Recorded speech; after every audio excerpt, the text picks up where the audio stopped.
자, 안녕하세요 여러분. 오늘은 제가 요즘 정말 즐겁게 하고 있는 푸사오 F45에 대해서 좀 같이 이야기를 나눠보려고 합니다. 여러분들 모두 운동을 하고 싶으신 분들도 있고 즐겁게 하시는 분들도 있고, 아니면은 운동 열심히 하는 사람들, 오운한 해시태그 하는 사람들 보면서 저 사람들 왜 저래? 이러면서 관망하고 계시는 분들도 계실 텐데요.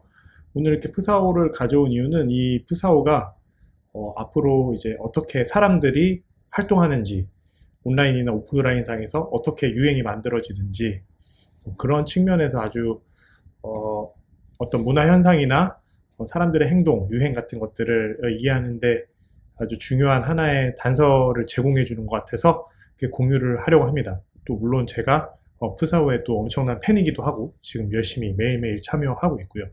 그리고 또 하나는 이런 커뮤니티, 이런 사람들의 같이 참여하는 형태의 어떤 활동을 하는 브랜드가 어떻게 흥망성쇠를 겪는가에 대해서 또 이야기를 해보려고 합니다.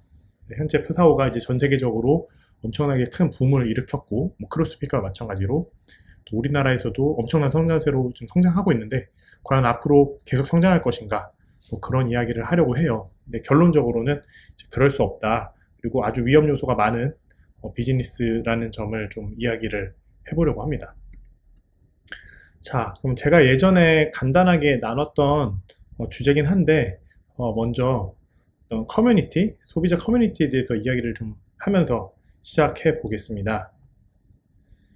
자, 바야흐로 정말 오운환의 시대죠. 지금 인스타그램 보면 해시태그 오운환 하면서 각자 모든 사람들이 자신이 하는 운동들에 대해서 열심히 이렇게 홍보를 하고 있는 그런 시대예요. 얼마 전에 넷플릭스에서 있었던 이런 재미있는 컨텐츠들이나 유튜브에도 운동 컨텐츠들 진짜 많죠. 여러분들 하나 정도는 꼭 구독하면서 재밌게 보고 계실 텐데요. 자, 이런 것들이 하나의 문화 현상이 됐습니다. 브랜드 커뮤니티라고 할 수 있죠. 근데 이게 예전에는 이제 과거에는 어떤 일종의 소속감과 자부심을 주는 커뮤니티들이 많이 있었는데, 지금 사실 그렇지 않잖아요. 우리가 많은 공동체들이 해체되면서 이런 사회적인 유대감이나 어떤 소속감을 원하는 사람들이 운동을 중심으로 만나고 있어요. 21세기에 이제 되면서 크로스핏, 사이클, 러닝, 요가, 폴댄스, 복싱, 주짓수, 이런 하나의 어떤 신체적 활동을 같이 하고 땀을 같이 흘리는 사람들이 이제 이런 문화 현상들이 이제 진짜 산업이 됐습니다. 피트니스 스튜디오 산업이 됐고요. 과거에는 어떤 교회, 어떤 마을 공동체 이랬는데, 이제는 피트니스 클럽을 중심으로 사람들이 이어지고 공동체를 이루고 있습니다.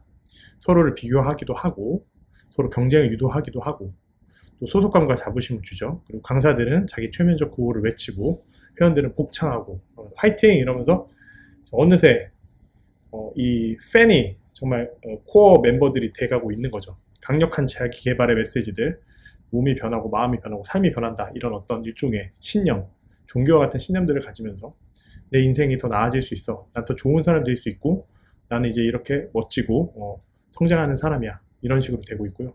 여기서 성공한 사람들은 인플루언서가 되고, 또 인생을 성공해지려면 여러분 이렇게 사세요 하면서 이제 많은 사람들에게 막 가르침을 주고 있죠. 이 컬티시라는 책에서 이렇게 말하고 있습니다. 피트니스는 새로운 종교일 수도 있다. 하지만 강사들이 새로운 성직자인 것만은 확실하다. 이 말은 진짜 맞는 것 같아요. 지금 인플루언서들이 인터넷에서, 인스타그램에서, 유튜브에서 외치고 있는 여러 가지 메시지들이 당신의 삶을 더 좋게 해줄 수 있다. 마치 막 과체중이나 여러 가지 문제들에 시달리고 있는 내 삶에 대해 가지고 해결책을, 하나의 솔루션을 주는 것 같아서 여러분들도 많이 보게 되잖아요. 저 역시도 그렇습니다.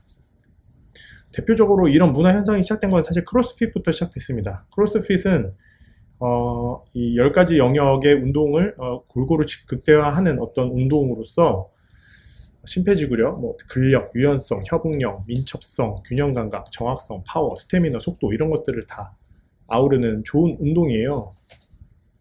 맨 처음에는 아주 작은 프랜차이즈로 시작했는데 이제 전 세계적으로 붐이 일면서 전 세계적인 운동이 됐죠. 한국에서도 짐 혹은 막스가 정말 많이 생기고 있고, 아직도 많이 계속 생기고 있다고 하더라고요.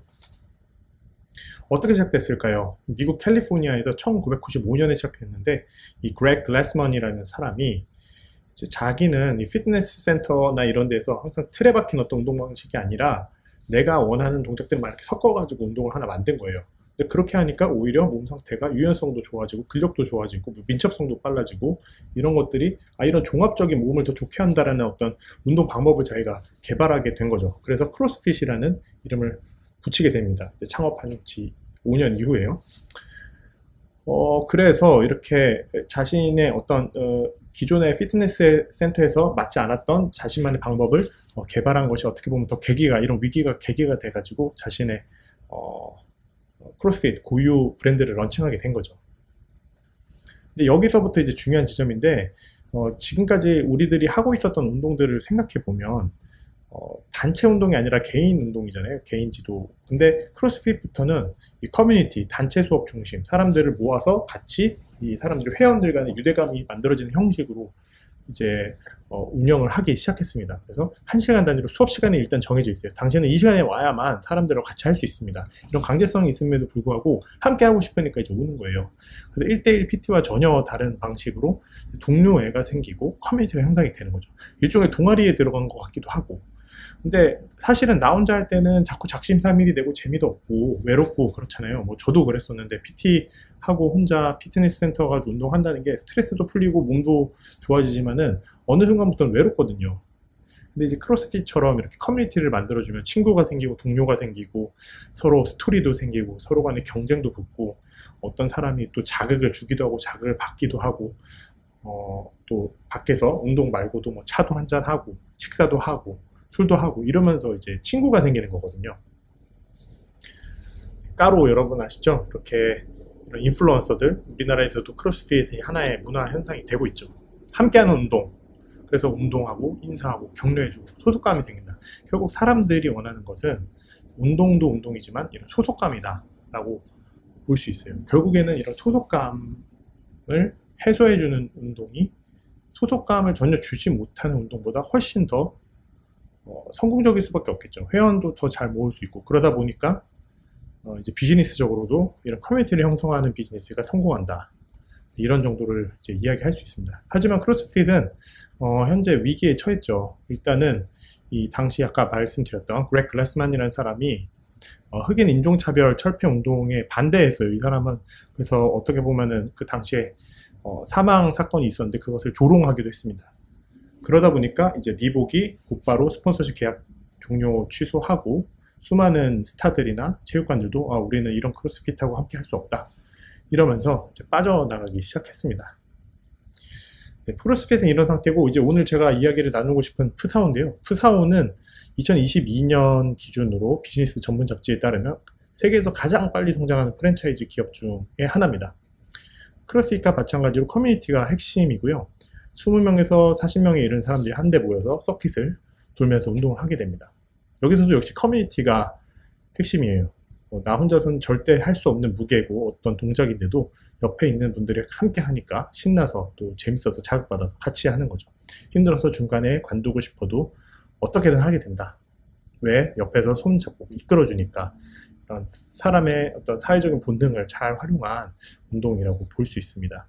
재미있는 이야기로는 2018년에 헐리우드 배우 마크 월버그가 투자자로 자처해서 지금은 이 사진에 포함되어 있어요.